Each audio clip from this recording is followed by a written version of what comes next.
The sun over the Arizona Territory in late summer was a merciless god, casting down a heat that baked the earth into a cracked, rust-colored canvas. For Ira, the heat was just another part of the silence. It was a silence he had cultivated for 5 long years, a wall built of routine and sweat against the ghosts of laughter and lullabies that haunted the corners of his small farmhouse. His world had shrunk to the boundaries of his property lines, a kingdom of dust, stubborn corn, and a quiet company of his livestock. This morning, like 1,000 mornings before it, he was mending a fence line at the far edge of his pasture. The rhythmic thud of his hammer against the wooden post was a familiar heartbeat, a sound he could control. Thud, a memory of his wife, Mary, her hands dusted with flour. Thud, the image of his son Joseph, just a boy of 5, chasing chickens in the yard. Thud, the silence that followed the fever, a silence so profound it had a weight of its own. He straightened up, wiping a forearm across his brow, his blue eyes squinting against the glare. Calls a man built of the same sturdy, unyielding material as the land itself. At 35, his shoulders were broad from labor, his hands calloused and capable, and his brown hair was perpetually dusted with the soil he worked. He was a man of few words because, for years, there had been no one worth speaking to. That's when he noticed it. A freshly splintered rail and a set of small hoofprints leading not back toward the barn, but into the dense thicket of mesquite and pine that marked the beginning of unclaimed territory. One of the new calves, skittish and foolish, he let out a low sigh. The last thing he wanted was to venture into the woods, a place where the silence felt different, older, wilder, and less his own. But a calf was a calf, and losing one was a luxury he couldn't afford. He fetched his rifle from where it leaned against a fence post, a precaution born of habit rather than immediate fear, and followed the tracks. The air grew cooler under the canopy of trees. The oppressive sun filtered into a dappled, shifting light. The smell of dust gave way to the scent of pine needles and damp earth. For a time, the only sounds were the crunch of his boots on dry leaves and the distant caw of a raven. He tracked the calf for the better part of a mile, its trail leading him deeper into the woods, toward the gentle murmur of a hidden creek. And then he heard it. It wasn't the sound of an animal. It wasn't the wind. It was a sound so alien to his world, so achingly familiar to his past, that it stopped him dead in his tracks. It was the sound of weeping, not a child's cry, but the deep, soul-shattering sobs of a woman who had lost everything. The sound was raw, stripped of all pretense, a pure expression of grief that seemed to seep into the very bark of the trees. Caution warred with a forgotten instinct. This was Apache land, or had been until recently.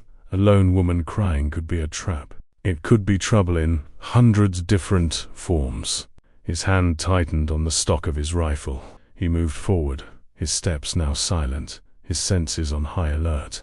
The sound of the creek grew louder, masking his approach, and the weeping continued, punctuated by ragged breaths. He parted a curtain of low-hanging willow branches and saw her.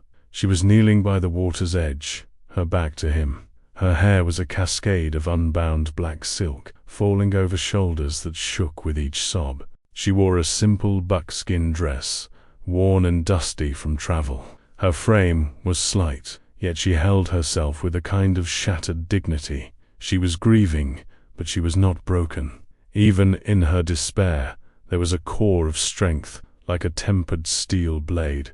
In her arms, clutched tightly to her chest, was a bundle wrapped in a faded blanket. Ira lowered his rifle slightly. This was no trap. This was a woman drowning in a sorrow so vast it made the wilderness around them feel small.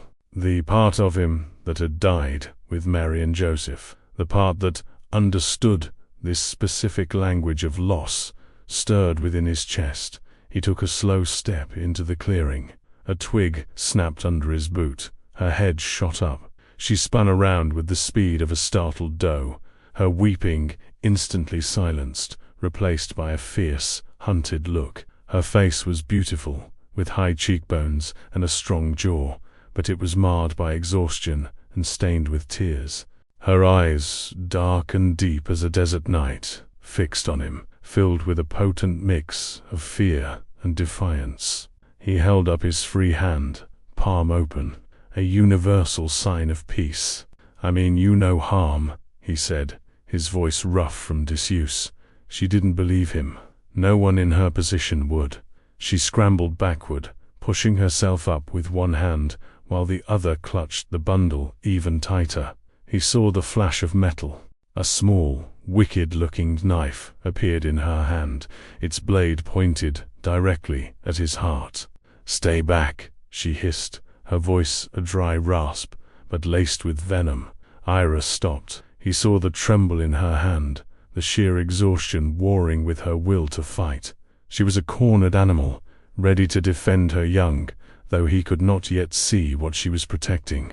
"Easy now," he said softly, his voice the same low, calming tone he used with a spooked horse. "I'm just a farmer.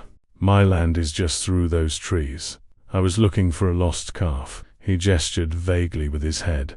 "The sun will be setting soon. It's not safe out here after dark." Her eyes narrowed, scanning his face, looking for the lie, the trick. She saw only a sun-weathered man with tired eyes that held a flicker of something she didn't expect. Empathy. Her arm wavered, the knife dipping for a second before she forced it back up. The effort seemed to cost her dearly. A wave of dizziness washed over her, and she swayed on her feet. "You need water," Ira stated, not as a question. "And shelter." He took a small, deliberate step back, increasing the distance between them to show he was no threat. "I have an old barn. It's dry. No one will bother you there. I can leave you food and water." She stared at him, her dark eyes a whirlwind of suspicion and desperation.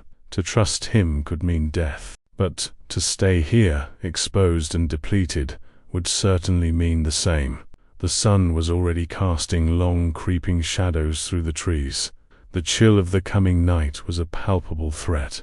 She looked down at the bundle in her arms, and a new wave of desperation seemed to wash over her. Whatever or whoever was in that blanket was the reason for her fight, the source of her fear, and the object of all her love. He saw the conflict in her face. "My name is Ira," he said, offering a piece of himself as a token of trust. "I give you my word. You'll be safe in my barn." For a long moment, the only sounds were the gurgling of the creek and her ragged breathing. Then, with an almost imperceptible nod, she relented. The knife did not disappear, but the tension in her arm eased just enough. It wasn't acceptance. It was a temporary ceasefire, a choice made from the bleakest of necessities. "All right," Ira said, turning slowly. "Follow me. Keep your distance, if you like." He led the way back through the woods, acutely aware of her presence behind him. He didn't look back, sensing that her trust was as fragile as a spider's web, and a single wrong move could tear it apart. He walked with a steady pace, the rifle held loosely in his hand, its barrel pointed at the ground. He found the foolish calf tangled in some brush not far from the fence line, freed it with a few practiced movements, and nudged it back toward the pasture. When he reached the barn, he slid the heavy door open. The air inside was warm and smelled of old hay and dry wood. Shafts of golden late-afternoon light streamed through the cracks in the walls, illuminating dancing dust motes. It was a humble, peaceful place.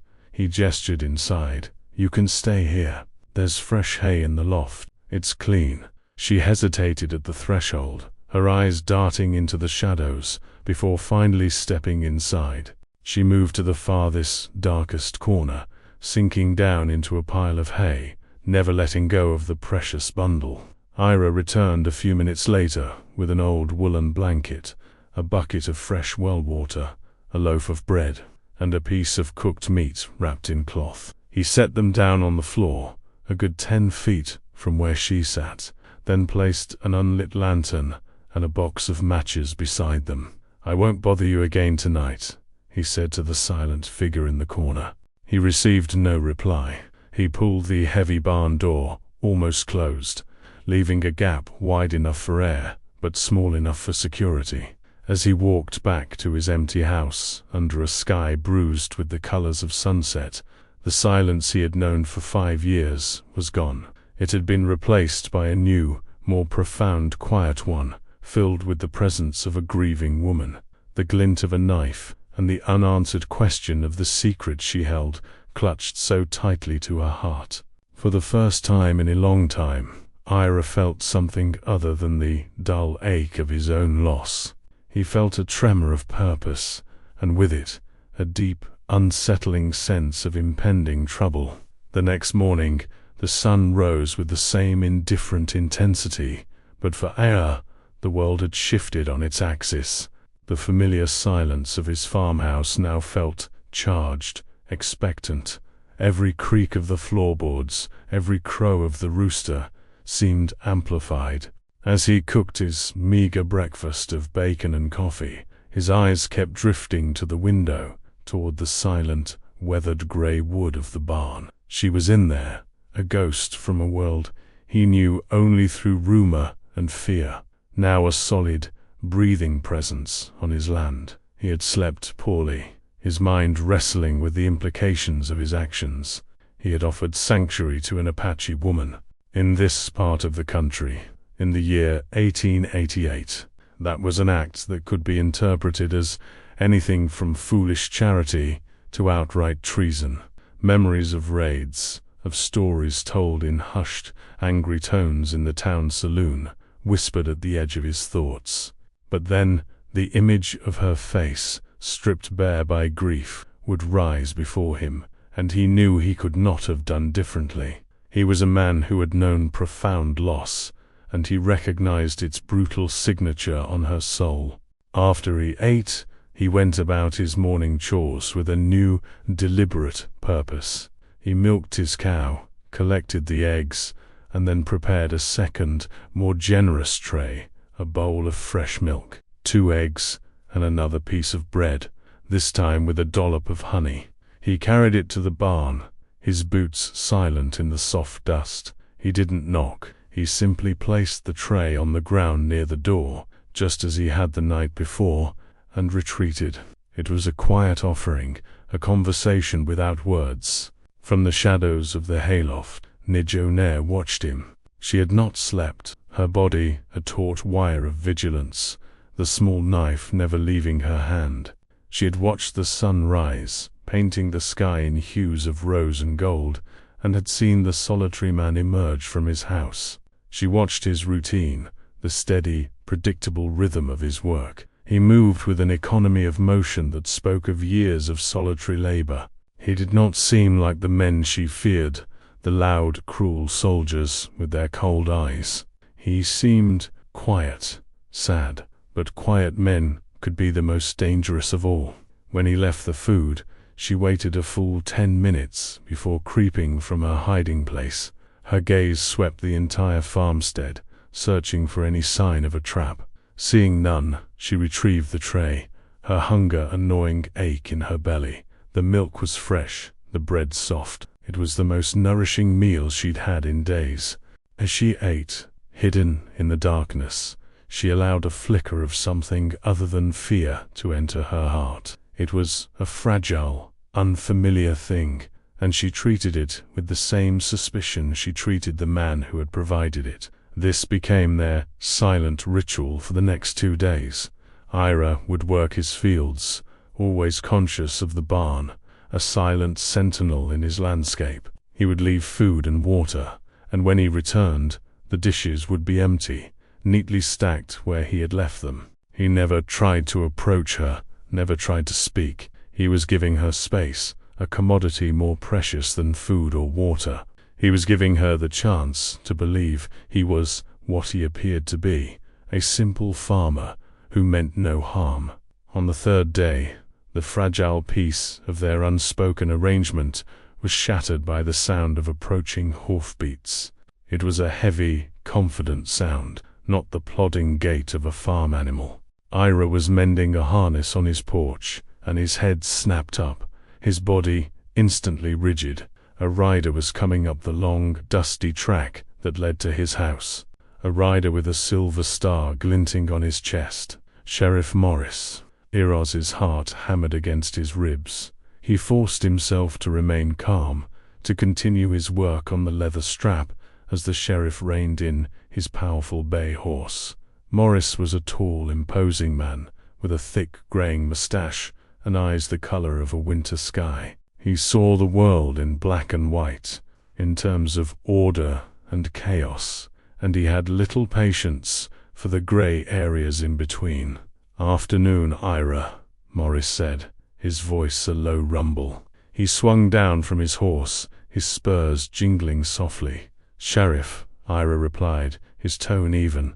He didn't stand a small act of defiance. "What brings you out this far?" "Just making my rounds. Got reports of some Apache jumpers from the reservation. A woman, they say, causing folks a bit of unease." Morris's eyes scanned the farmstead, missing nothing. They lingered for a moment too long on the barn. "You haven't seen anything unusual out this way, have you? Any strange tracks? Signs of a campfire?"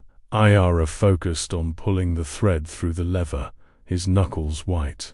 The lie had to be simple, unadorned. "Nothing but coyotes and my own 2 feet, Sheriff. It's been quiet as a tomb out here." Morris grunted, not entirely satisfied.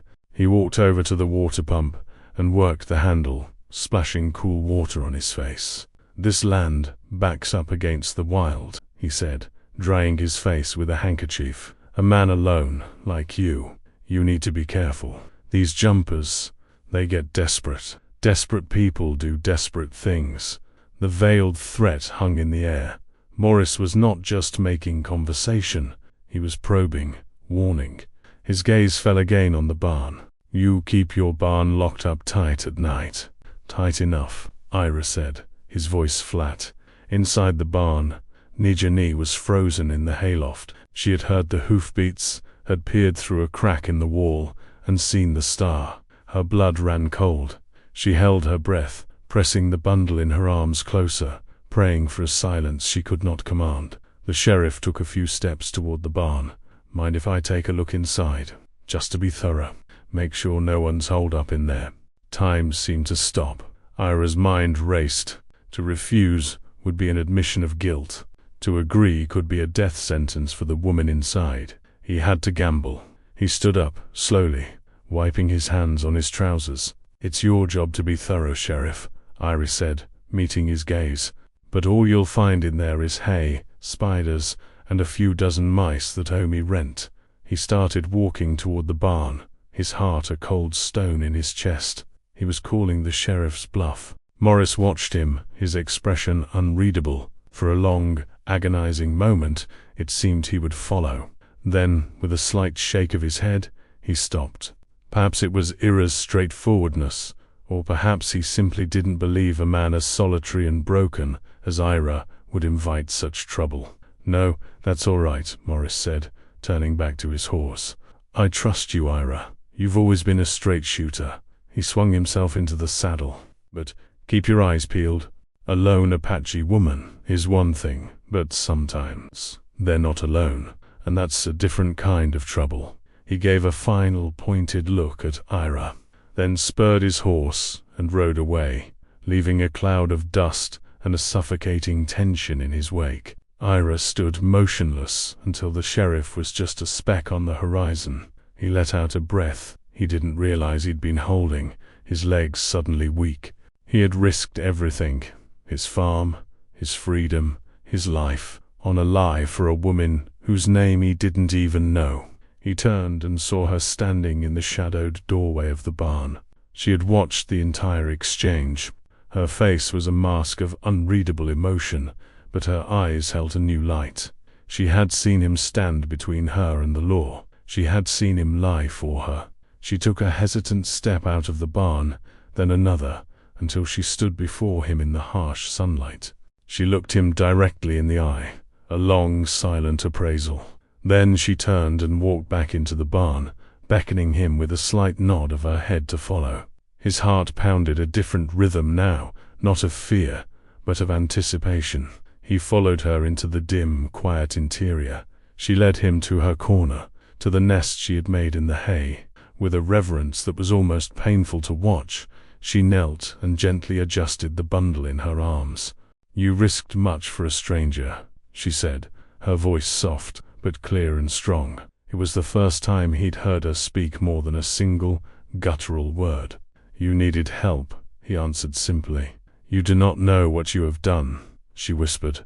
"You do not know the danger you have invited to your door." She looked down at the bundle, her expression a mixture of fierce love and profound sorrow. "He said they are not always alone.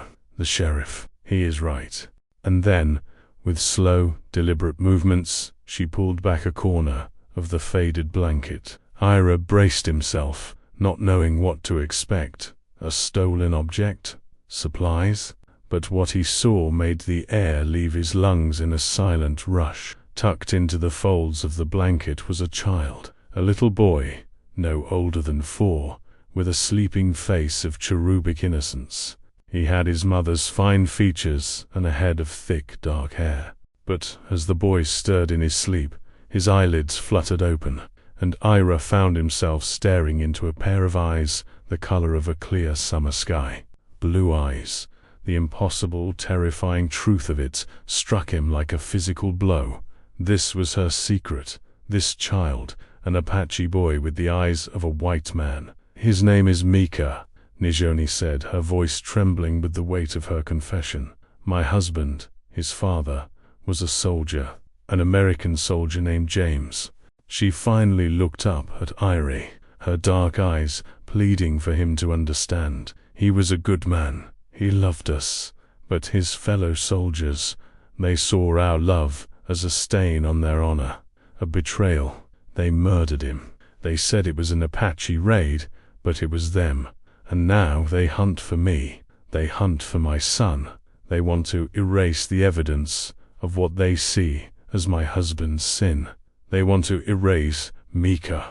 She paused, her gaze unwavering, letting the horrific weight of her words settle in the silent, dusty air of the barn. "That is the secret you are hiding, Ira.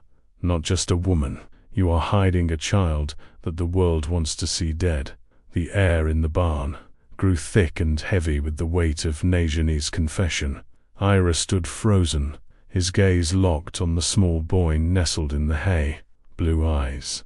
A testament to a love that had defied every unwritten law of this harsh land, and a death sentence in the eyes of those who enforced them. The boy, Mika, blinked his impossibly blue eyes slowly, looking up at the strange tall man with a child's placid curiosity. Unaware that his very existence was a declaration of war, Ira looked from the boy to his mother. He saw the terror in Nijoni's eyes, but beneath it, a bedrock of defiance. She was not begging for his pity. She was stating a fact, giving him the truth so he could make his own choice, even if that choice was to cast them out. For a moment, the world outside the barn, the sun, the farm, the threat of Sheriff Morris, faded away. Ira was thrown back in time to a small room filled with the scent of fever and despair. He saw his own son, Joseph, his small body racked with sickness, his own wife, Mary, her face pale and her hand limp in his. He remembered the crushing emptiness of the silence that followed, a void that had consumed him for 5 years. He had been powerless then, a spectator to the cruelty of fate. Looking at Mika, something inside him, a rusted and long-dormant paternal instinct, groaned and began to turn. This wasn't fate. This was the cruelty of men, and this time he wasn't powerless. "No one," Ira said, his voice a low, rough growl that startled even himself, "is going to hurt this boy." He took a slow, deliberate step forward and knelt in the hay, not too close, but enough to close the chasm of suspicion between them. "Not while I'm here. You have my word." Nijoni stared at him, searching his face for any hint of deception, any flicker of revulsion. She found none. She saw only a deep, resonant sorrow in his eyes, an old pain that seemed to recognize her own. For the first time since her husband's death, she felt a crack in the wall of ice that had encased her heart. A single tear escaped and traced a clean path through the dust on her cheek. She didn't wipe it away. It was a testament to a moment of impossible trust. From that moment on, the barn ceased to be a prison and became a sanctuary. The dynamic between them shifted. The silent offerings of food were replaced by shared meals. They would sit on opposite sides of the barn's main floor, a respectable distance between them, and eat in a comfortable quiet. The first few times, Mika remained hidden in the loft, peeking down through the floorboards. But children are ruled by curiosity, not prejudice. It was a small, carved bird that broke the silence. Ira often spent his evenings on the porch, whittling away at pieces of scrap wood. It was a habit that kept his hands busy and his mind from wandering to dark places. One afternoon, he brought a half-finished piece into the barn. It was a crude but recognizable quail. He set it on a barrel and went about his work, pretending not to notice the small, dark-haired boy with the startling blue eyes inching his way down from the loft. Mika crept toward the wooden bird, his bare feet making no sound on the dusty floor. He circled it, his small head tilted. He reached out a tiny finger and gently touched its wing. "Quail," Ira said softly, without looking up from the bucket he was mending. Mika snatched his hand back, ready to bolt, but Ira didn't move. "They make a sound," Ira continued in that same low, calm voice, "like they're saying your name. Asteriski, Kugo, Chika, Kogo, Chika, Cud, Koga, Kogum cummed, Karsna's asterisk." Her tiny smile touched Mika's nod. Her best honage, who gave him a small hand, turning it over. His madden, him paying, him eyes MV8, him aired, his small hem, his small, his small, his small, his small, his small, her bird, his small, his modern I said, who gave him his mother, should rigid, him mudden died him, became a bridge. Soon, Ira was showing Mika how to smooth the wood with a piece of sandstone. Nijoni watched them, her initial She began to slowly contribute melting to into their a strange quiet, gratitude. cloistered life. One day, as Ira was tending to a nasty gash on his forearm from a slipped tool, she came forward with a poultice of chewed leaves and herbs she'd gathered from the edge of the woods. "This will stop the bleeding and keep the wound from festering," she said, her touch surprisingly gentle as she applied it. The sharp, clean scent of yarrow filled the air. He was stunned by her knowledge. "Where did you learn that?" "My grandmother was a healer," she replied simply. "She taught me the language of the plants. They have much to say if you know how to listen." They began to talk, sharing pieces of their shattered lives.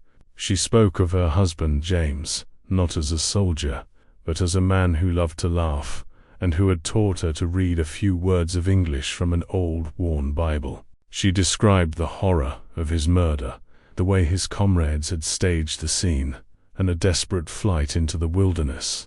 Ira, in turn, found himself speaking of Mary and Joseph, a thing he hadn't done with another living soul. He told her of his wife's kindness, of his son's infectious giggle. He spoke of the guilt that gnawed at him, the feeling that he should have done more, that he had somehow failed them. In the dim, dusty light of the barn, these two people from warring worlds discovered they spoke the same language of grief. A fragile, tender romance began to bloom in the unlikeliest of gardens, nurtured by shared sorrow and a mutual need for protection. But the world outside their sanctuary had not forgotten them. One sweltering afternoon, Sheriff Morris returned. This time, he didn't stop at the house. He rode his horse directly to the edge of the pasture that bordered the barn, dismounting near the fence line, under the pretense of checking the wire. Ira's blood ran cold. He had been mucking out the barn, and Nicorni and Mika were inside. He walked out to meet the sheriff, trying to appear casual, his heart pounding a frantic rhythm against his ribs. "Everything all right, Sheriff?" Ira called out, his voice tight. Morris didn't look at him immediately. He was staring at something on the ground near a fence post. With the tip of his boot, he nudged a small object. It was a piece of buckskin, intricately beaded with tiny blue and white beads, no bigger than a man's thumb. It must have torn from Mika's small shirt or moccasin during one of their brief, furtive moments of fresh air. "Funny thing, Ira," Morris said, his voice dangerously soft as he bent to pick it up. He rolled the small piece of leather between his thumb and forefinger. "Found this here. Looks like a piece of a child's garment. The beadwork is Apache." He finally looked up and his cold blue eyes locked with Ira's. "You sure you haven't had any visitors? Even very small ones?" The accusation was as clear as if he'd shouted it. Ira's mind scrambled for a lie. "Must have been here for years. The wind uncovers all sorts of things." Morris let out a short, humorless laugh. "The thread is fresh, Ira, so is the leather." He walked toward Ira, stopping just a few feet away, his presence radiating menace. "I'm going to give you some friendly advice. Some secrets are like a rattlesnake in your bedroll. You might think you have it under control, but eventually it's going to turn and bite you. And the venom is deadly." He pressed the beaded piece of buckskin into Ira's palm. "Get rid of your snake, Ira, before I have to." Without another word, he turned, mounted his horse, and rode away. The threat was no longer veiled, it was a promise. Ira returned to the barn, his face pale, the beaded leather clutched in his hand. Nijoni met him at the door, her own face a mask of fear. She had seen it all through a crack in the wall. "He knows," she whispered, her voice barely audible. "He suspects," Ira corrected, though his own conviction wavered. "But it's enough. We can't stay here. It's not safe anymore." A frantic energy seized them. The sanctuary had become a trap. "We have to leave," Ira said, his mind already racing. "Tonight we'll head north, through the mountains. There are territories up there, less settled. We can lose ourselves. Start over. The mountains are treacherous," Nijoni warned, though she knew he was right. "Staying here is a death sentence," he countered. They spent the rest of the day in a flurry of hushed preparation. Ira packed a mule with durable food, tools, and blankets. Nijoni gathered her few belongings, her knowledge of herbs and survival now their most valuable asset. They would move under the cover of darkness. Hope, a fragile and desperate thing, flickered between them. Hope for a new life, a place where a family like theirs could exist. As twilight bled across the sky, casting the farm in long purple shadows, they were ready. Ira led the mule from its stall. Nijoni, holding a sleeping Mika tightly, emerged from the barn. The air was still, pregnant with unspoken fears and possibilities. But as they took their first steps toward the tree line, a voice cut through the dusk. "Going somewhere, Ira?" They froze. Sheriff Morris stepped out from behind the corner of the farmhouse, a rifle held loosely in his arms. And he was not alone. Two other men, grim-faced deputies, emerged from the shadows on either side of him, effectively cutting off any escape. They were surrounded. The trap had been sprung. The world shrank to the small, dusty patch of ground between the barn and the house, bathed in the eerie half-light of a rising moon. Sheriff Morris stood like a stone sentinel, the cold authority of the law radiating from him. His deputies flanked him, their rifles held at a casual but ready angle. They were not here to talk. They were here to end this. "I gave you a warning, Ira," Morris said, his voice flat and devoid of emotion. "Told you to get rid of your snake." Ira moved slightly, placing himself between the lawmen and Nijoni. Mika, now awake, whimpered softly and buried his face in his mother's shoulder. "This is my land, Morris. "And these are my guests." "They're not guests," one of the deputies sneered. "She's a fugitive, and that thing she's holding is an abomination." A fire, cold and pure, ignited in Ira's chest. The quiet farmer was gone, replaced by a man with nothing left to lose and everything to protect. "You will not talk about them that way," he said, his voice a low, dangerous growl. Morris raised his rifle slightly. "It's over. Give them up. I might be able to convince the judge you were just a fool, not a traitor." Ira knew it was a lie. He also knew a direct confrontation was suicide. He needed chaos. He needed a chance. His eyes flickered to the packed mule, then to the nearby chicken coop. He leaned back ever so slightly, his lips close to Nijoni's ear. "The woods," he whispered, his voice a ghost of a sound. "When I move, you run. Don't look back. Follow the creek north. I will find you." She gave the barest of nods, her body coiled like a spring, her eyes fixed on the men who wanted to destroy her world. "Last chance, Ira," Morris barked. In one explosive movement, Ira lunged forward, not at the men, but at the mule. He slapped its rump with all his strength and simultaneously kicked open the flimsy door to the chicken coop. The night erupted. The mule brayed in alarm and bolted, scattering supplies. A squawking, feathered cyclone of chickens burst from the coop, flapping and screeching in every direction. For a critical second, the deputies were startled, distracted by the sudden bedlam. It was all the time they needed. "Now!" Ira roared. Nijoni was a blur of motion. Clutching Mika, she sprinted for the dark moor of the forest, her feet flying over the familiar ground. A shot rang out, splintering the bark of a pine tree, just inches from her head, but she didn't falter. She disappeared into the shadows. Ira, using the chaos, dove behind the water trough as another shot zinged past his head. He had kept his old hunting rifle with his gear.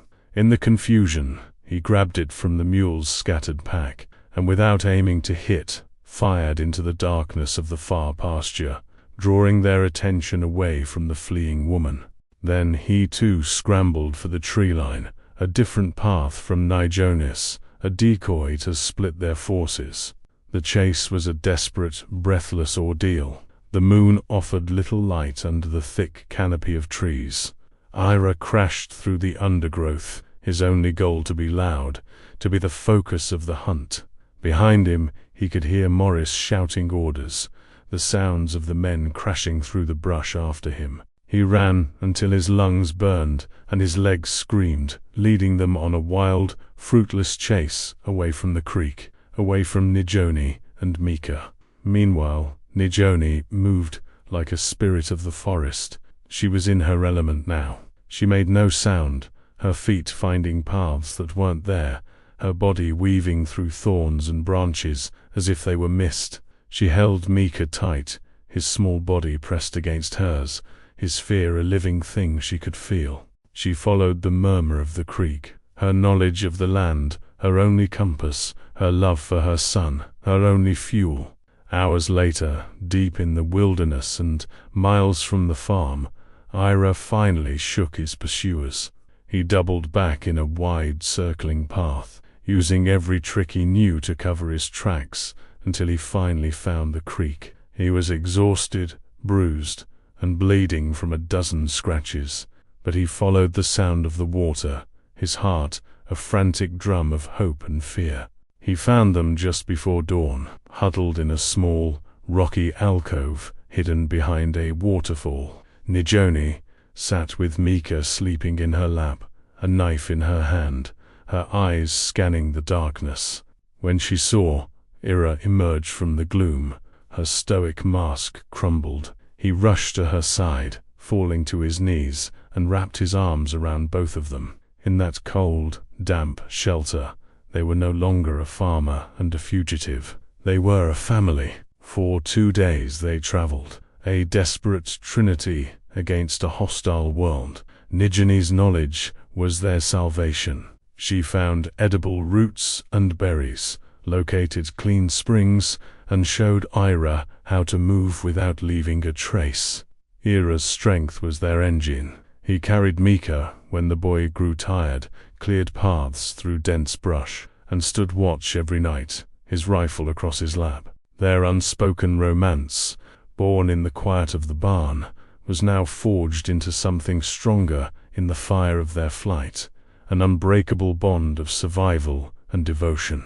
But they both knew Morris would not give up so easily. He was a hunter, and his pride was at stake. On the third day, as they crossed a high, rocky pass, they saw him. He and his 2 deputies were below, leading their horses through the canyon floor, their path certain to intercept theirs. They were trapped. The land ran out into a sheer cliff face on one side, and a steep, impassable rock slide on the other. Morris and his men cornered them on a wide ledge overlooking the canyon. There was nowhere left to run. "It ends here," Morris called out, his voice echoing off the canyon walls. He dismounted, rifle in hand. "I will have order in my county." Ira stepped forward, shielding Nijoni and Mika with his body. He held his rifle, but he didn't raise it. This wouldn't be won with bullets. "There is no order in murder, Morris. Only sin. I am the law," Morris yelled, his face contorted with righteous fury. "And the law said she is a fugitive. The law says that boy." He trailed off, gesturing with his rifle barrel.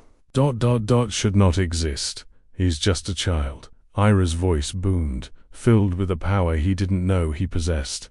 "Look at him. Does he look like a threat to your order? Or does he just look like a little boy who wants his mother?" It was then that Nijoni stepped out from behind Ira. Her fear was gone, replaced by a majesty that seemed to draw strength from the ancient stones around them. She stood tall, her head held high, Mika clutched in her arms, not as a secret to be hidden, but as a treasure to be defended. "You will not have my son," she said, her voice clear and ringing with absolute conviction. "You will have to kill me first, and my ghost will haunt these canyons until the mountains themselves crumble to dust." Morris raised his rifle, his finger tightening on the trigger. His eyes were cold, his jaw set. He was a man of principle, and his principle demanded a cleansing. His gaze settled on the boy, the source of all this chaos. And then the twist, the final unexpected move in the game. Mika, who had been hiding his face, chose that moment to peek out. He wasn't crying. He wasn't afraid. He was just a 4-year-old child, curious about the angry man with the gun. He looked directly at Sheriff Morris, and his wide, innocent sky-blue eyes blinked in the morning sun. In that instant, Morris didn't see an abomination. He didn't see a symbol of broken laws or a stain on his county's honor. He saw his own nephew, back in Ohio, a boy with the same sandy hair and the same impossible blue eyes. He saw the universal, undeniable face of a child, a human child. His entire world of rigid black and white was shattered by a simple, innocent gaze. The hand holding the rifle trembled, the fire in his eyes flickered, replaced by a deep, weary confusion. He was the law, but what law demanded the death of a child? He slowly, agonizingly, lowered the rifle. His deputies looked at him, bewildered. "Sheriff," one of them asked. Morris didn't look at them. He kept his gaze on the family huddled on the ledge, this impossible union of worlds that his laws could not comprehend. "Get out," Morris said, his voice a hoarse whisper. He cleared his throat and spoke louder, the authority returning, but changed, broken. "Get out of this county. Ride north, and don't ever come back. If I ever see your faces again, I will not hesitate. Do you understand?" Ira stared, stunned by the sudden turn. He saw the crack in the sheriff's soul. He nodded slowly. "We understand." Without another word, Morris turned, mounted his horse, and rode away, his deputies scrambling to follow, leaving only dust and the ringing silence of the canyon behind him. The sun, a benevolent guard now, cast a golden glow over a lush, hidden valley deep in the northern territories. A small, sturdy cabin stood near a clear, running stream, a curl of smoke rising from its stone chimney. The silence here was not empty. It was full of life, the buzz of bees, the rustle of aspen leaves, the gentle murmur of the water. Ira stood on the porch, his face no longer etched with sorrow, but with the quiet contentment of a man who had found his place. He was watching his son the asterisk's son Mika, now 5, chase a grasshopper through a field of wildflowers. The boy's laughter, free and unrestrained, was the most beautiful sound in the world. The cabin door opened, and Nizhoni came out, carrying a basket of herbs. Her hair was braided with wildflowers, and the hunted look was gone from her eyes forever, replaced by a warm, peaceful light. She stood beside Ira, leaning her head against his shoulder. He wrapped his arm around her, and they stood together, watching their son play under the vast open sky. They had found their sanctuary, not on a map, but in each other. They had built a new life from the ashes of their old ones, a family forged in danger, prejudice, and flight, but bound by a love that had proven stronger than all of it. Here, in their hidden valley, they were not a farmer, an Apache, and a secret. They were simply a family, finally home, under the dawn of a freedom they had claimed for themselves.